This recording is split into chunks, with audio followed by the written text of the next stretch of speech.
పెళ్ళైనా పండగైనా వేడుక ఏదైనా పట్టు చీరల ప్రత్యేక వేదిక వారాహి సిల్క్స్. నమస్తే, వెల్కమ్ టు సుమన్ టీవీ. నేను పద్మిని. ప్రస్తుతంతో పాటు ప్రముఖ ఆధ్యాత్మికవేత్త, tarot card reader, astrologer, vedic nutritionist, అలాగే cancer life coach Vanaja Ramasetti గారు మనతో పాటు ఉన్నారు. మాట్లాడదాం. మేడం నమస్తే. మేడం నమస్తే అమ్మా పద్మిని.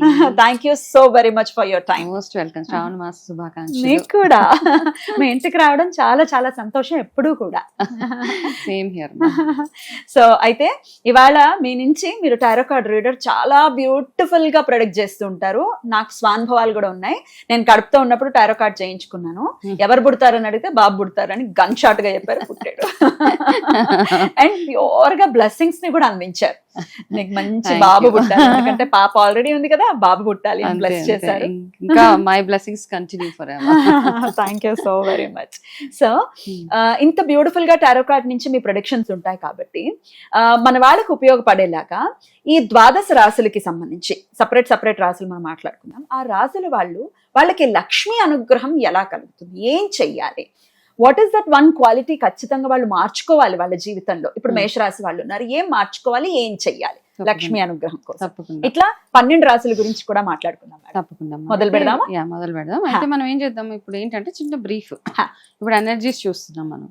అయితే చూసినప్పుడు ఏంటంటే ఇప్పుడు మేషరాశి ఎనర్జీ కనెక్ట్ చేసినప్పుడు నా కార్డ్స్ ద్వారా ఒక ప్రెడిక్షన్ వస్తుంది.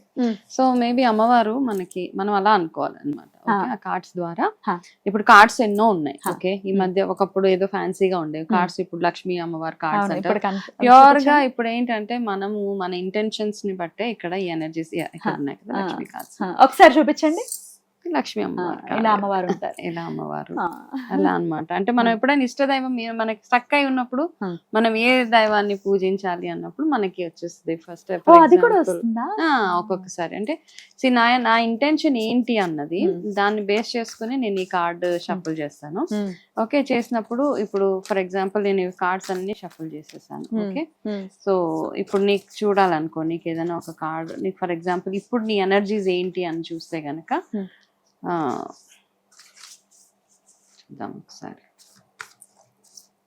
నీకు నేను ఏ డైరెక్షన్ ఇవ్వాలి అంటే గనక అనే చెప్తాయి. నీకు ఇచ్చే ఒకటే డైరెక్షన్. ప్రాబబ్లీ ఏదైనా ఒక బ్లాకేజెస్ అవుతున్నాయి ప్రస్తుతానికి నీ లైఫ్ లో, సమ్ ఆబ్స్టికల్స్. ఓకే, ఆ ఆబ్స్టికల్స్ కాబట్టి నీకు వచ్చిన కార్డు విఘ్నేశ్వరుడు, నా ఇష్ట దైవం, ఆరాధ్య దైవం. ఓకేనా? సో ఏమవుతాయంటే అప్పుడు ఏమంటే గణేష ఎనర్జీ ఏదైతే ఉందో, అంటే విఘ్నేశ్వరుడికి సంబంధించి పూజలు కానీ నేనేం సజెస్ట్ చేస్తాను, నిజంగా విపరీతంగా ఆబ్స్టికల్స్ ఉన్నాయనుకో ఒక గణపతి హోమము ఒక రోజు చేయించుకున్నగలిగితే ఎక్సలెంట్ గా ఫ్యూచర్ బాగుంటుంది. Amazing amazing. చాలా చాలా సంతోషం. సో మరి ఇప్పుడు రాశుల గురించి మాట్లాడేస్తాం. మేషరాశి, ఈ రాశి వారికి లక్ష్మీ అనుగ్రహం ఎలా వస్తుంది, ఏం చేసుకోవాలి, ఏం చేయకూడదు? తప్పకుండా. సో మేషరాశి వాళ్ళకి అసలు వాళ్ళు ఏం చేస్తే వాళ్ళకి లక్ష్మీ అనుగ్రహం కలుగుతుందని మనం ఒక్కసారి కార్డ్ ప్రిడిక్షన్స్ చూసి తెలుసుకుందాం. ఓకే, మేషరాశి వాళ్ళకి ఫస్ట్ అండ్ ఫార్మోస్ట్ థింగ్ ఏంటంటే ముందు మీరు గ్రౌండెడ్గా ఉండాలి వాళ్ళు. ఓకే, అంటే అక్కడ ఒక దగ్గర చిన్న అహంకారం ఉంటుంది వాళ్ళకి. అంటే వాళ్ళకున్న ప్లస్ అదే, మైనస్ అదే. సూపర్ పవర్ఫుల్గా ఉంటారు వాళ్ళు, చాలా పవర్ఫుల్గా ఉంటారు. కాకపోతే ఆ పవర్ని ఎప్పుడైతే మిస్యూజ్ చేస్తారో అక్కడ మీకు లక్ష్మీ అనుగ్రహం వెళ్ళిపోతుంది. మీకున్న పవర్ని మీరు ఎట్లా వినియోగించుకోవాలి, అమ్మవారు ఏం చెప్తున్నారు అంటే మీకున్న ధైర్యాన్ని, మీకున్న ఇండిపెండెంట్గా ఉంటారు వాళ్ళు అనమాట. ఎవరి మీద డిపెండ్ అయ్యే తత్వం వాళ్ళకు ఉండదు. ఇవన్నిటిని మీరు ఎంత బాగా ఉపయోగించుకోగలిగితే, అంటే పాజిటివ్గా ఎవరికైనా సహాయం చేసే దగ్గర నుంచి అలాంటివన్నీ, అంటే ఎవరైనా అవసరంలో ఉన్నప్పుడు వచ్చినప్పుడు ఒక్కొక్కసారి ఏం చేస్తామంటే వాళ్ళకి నిజంగా అవసరం ఉన్నప్పుడు వాళ్ళ దగ్గర నుంచి మనం ఏదో ఆశిస్తాం. అట్లాంటిది ఏది ఆశించకుండా మీరు వాళ్ళకి మీకు చేతనైనంత ప్యూర్ హార్టెడ్ గా మీ రాడార్లో, మీ విసినిటీలో ఏదైతే సహాయం చేయగలుగుతారో అది చేసేయండి. ఓకే, ఇప్పుడే కాదు, ఈ ఇయర్ మొత్తంలో చేస్తే, ఇప్పుడు మనం ఓన్లీ శ్రావణ మాసం స్పెసిఫిక్ గా కాదు, బట్ మనం లక్ష్మీ ఓవరాల్ గా మీరు అట్లా చేయగలిగితే మీకు ఎక్సలెంట్ గా ఉంటుంది. మీరు ఏదైతే లెట్ గో చేయాల్సింది ఏదైతే ఉందో, అంటే మీ జీవితంలో నుంచి మీరు మైనస్ చేయాల్సినవి ఏమైనా ఉన్నాయి అంటే గనక ఫస్ట్ ఇంపేషెంట్ గా ఉంటారు కదా, తొందరగా అంటే చాలా Impulsive గా. ఇంపల్సివ్ ఇంపేషెంట్ గా ఉంటారు. ఓకే, అదొకటి.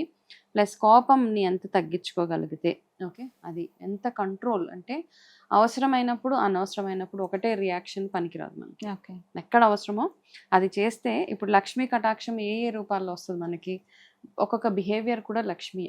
ఓకే, మన గుడ్ బిహేవియర్ కూడా లక్ష్మీ కటాక్షమే. కాబట్టి మీకు ఒకవేళ కోపం ఉందనుకోండి, మనం చాలా వీడియోస్ చూస్తూ ఉంటున్నాం ఈ మధ్య, ఏఐ వీడియోస్ వస్తున్నాయి, ఎక్కడ ఏ ఇంట్లో అయితే కోపం ఉంటుందో అమ్మవారు కాలు పెట్టి వెనక్కి వెళ్ళిపోతా ఉంటుంది. అది నిజమే కదా. 100% నిజం. కాబట్టి మీరు మీలో ఉన్న కోపాన్ని, ఓపిక లేనితనం ఉంటుంది కదా, అంటే ఎవరికైనా ఏదైనా చెప్తే వెంటనే అయిపోవాలి అన్న తత్వాన్ని, ఓపిక అంటే ప్రతి దానికి ఓపిక అవసరం మీకు. ఇలా చేసుకోగలిగితే వీళ్ళకున్న ధైర్యాన్ని, వీళ్ళకున్న లీడర్షిప్ క్వాలిటీస్ని మంచి పనులకు వీళ్ళు ఉపయోగించుకోగలిగితే ఈ సంవత్సరం అంతా నెక్స్ట్ శ్రావణ మాసం వరకు వీళ్ళకి చాలా చాలా ఎక్సలెంట్గా ఉంటుంది.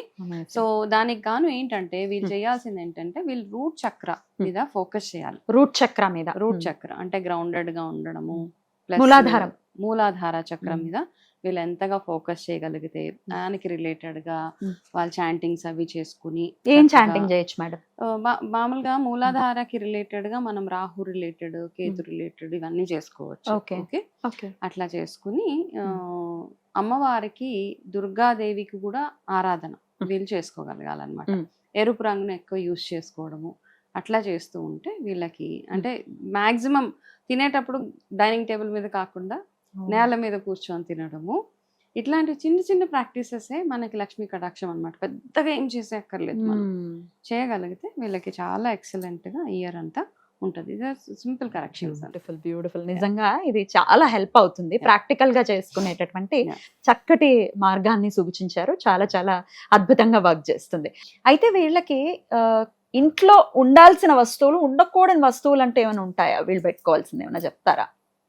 ఫస్ట్ ఆఫ్ ఆల్ ప్రతి రాశి వాళ్ళు చేయాల్సింది ఏంటంటే, ఇంటిని లక్ష్మి ఫస్ట్ లక్ష్మీ అమ్మవారికి చాలా ఇష్టమైనది ఏంటి? క్లెన్లీనెస్. ఓకే, క్లెన్లీనెస్ ఉండాలి. ఆడవాళ్ళు అయితే భర్తని మర్యాద పూర్వకంగా చూసుకోవాలి, మగవాళ్ళు అయితే భార్యని ఏడ్పించకుండా చూసుకోవాలి. వీళ్ళకి ఇదే అడ్వైస్ అన్నమాట. అంతే. అయితే పూజలు చేసినా చేయకపోయినా ఒక్క వస్తువు ఒకటి చెప్పండి మేడం, ఇది మాత్రం ఇంట్లో ఖచ్చితంగా ఉండాలి అనేది ఏదైనా ఉంటుందా? మనం పూజ చేసినా చేయకపోయినా ప్రతి హిందూ ఇంట్లో ఉండవలసిన కొన్ని వస్తువులు ఉంటాయి, లక్ష్మీప్రదం అన్నమాట. నేను మొన్న ఎవరింటికి వెళ్ళినప్పుడు కొంచెం పాలు ఉన్నాయంటే, మేము తెచ్చుకోమండి అని అన్నారు. మేము తాగం పాలు, తెచ్చుకోము. పెరుగు లేదు, బయట నుంచి కొనుక్కొచ్చుకుంటాం. సో ఇవన్నీ కాదు, మన ఇంట్లో ఖచ్చితంగా ఉండవలసింది లక్ష్మీ కటాక్షం కోసము పసుపు, కుంకుమ, పాలు, పెరుగు, నెయ్యి, ఈ 5 వస్తువులు మాత్రం ఎప్పుడు ఉండాల్సిందే ఇంట్లో. మన ఫ్రిడ్జ్ లో ఉంచుతారా, ఎట్లా ఉంచుతారో, ఇవి మాత్రం ఖచ్చితంగా ఇంట్లో ఉండాల్సిందే. అండ్ బెల్లం స్పెషాలిటీ తెలుసు కదా, బెల్లంకి అంటుండదు. అవును, అంటుండదు. కాబట్టి బెల్లం, ఈ వస్తువులు ఎప్పుడు ఇంట్లో ఉంటానే ఉండాలి. ఎవరైనా వచ్చినా రాకపోయినా పాలు మంచిదే కదా యాక్చువల్గా. పాతకాలంలో చూడు, ఎప్పుడు వెళ్ళినా ఏ టైంలో వెళ్ళినా మజ్జిగ ఇచ్చేవాళ్ళు, పాలు ఇచ్చేవాళ్ళు. పుష్కలంగా ఉంటది అనమాట, అబండెన్స్ అంటాం కదా ఇప్పుడు లాంగ్వేజ్ లో చెప్పాలంటే. ఇవి ఎప్పుడైతే ఇంట్లో ఉంటాయో ప్రతిసారి లేదు అనకూడదు. పాలు ఉన్నాయంటే ఉన్నాయి అని చెప్పుకునేలాగా ఉండాలి మనం. పాలు అయిపోయినాయి, పెరుగు అయిపోయింది, ఇట్లా కాదు. పెరుగు, పాలు, ఖచ్చితంగా బెల్లము, ఇవి ఎప్పుడు ఇంట్లో ప్రతి ఒక్కరి ఇళ్లలో ఉండాలి. అండ్ గుమ్మానికి పసుపు, కుంకుమ ఉంటే లక్ష్మీ కటాక్షం. మీరు ఏం చేసినా చేయకపోయినా ఇవి మాత్రం ఎప్పుడు ఉంచుకునేలాగా చూసుకోవాలి. అద్భుతం అండి, ఇది మంచి సజెషన్ అందరికీ కూడా. చాలా అద్భుతంగా తెలియజేశారు. కృతజ్ఞతలు మేడం. నమస్తే. నమస్తే.